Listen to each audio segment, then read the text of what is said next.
Flaying.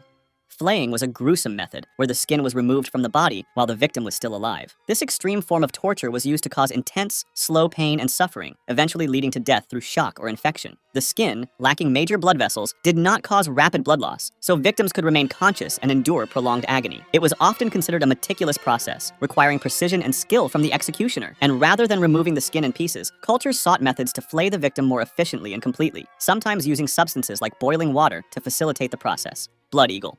This one was a brutal ritual where the victim's ribs were cut from the spine and spread out to resemble wings, while the lungs were pulled through the openings, causing a slow, agonizing death. It's short, but it's one of the most brutal ones, in my opinion. Lingqi.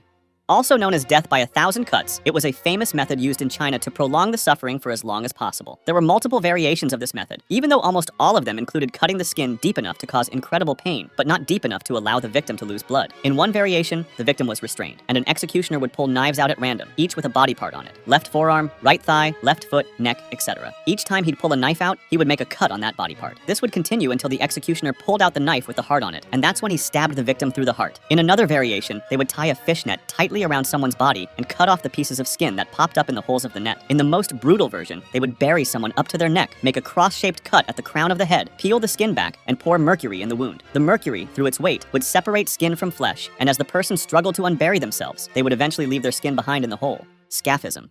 This one is considered by many to be the worst execution method. In this punishment, the condemned person was placed inside a boat or between two boats, lying on their back with their arms and legs protruding through holes. They were force-fed large amounts of milk and honey, which induced severe diarrhea, and their entire body was smeared with the same mixture. This made them attractive to rodents, bugs, wasps, bees, flies, and whatever other animals lived near the lake. They would eat and bite at the victim's flesh, and when the next morning arrived, the boat would be brought back to the coast, and they would force-feed him another gigantic meal of milk and honey, also placing it on him once more. This was done on a daily basis to prolong the punishment for as long as possible. It was reported that the rats would usually try to go into the person's booty hole, and that the method was so long that it seemed to have no end, with a person surviving 17 days. This person reportedly had his entire face completely covered with wasp, and his flesh was rotting away, filled with swarms of parasites and worms, all while being covered in his own filth.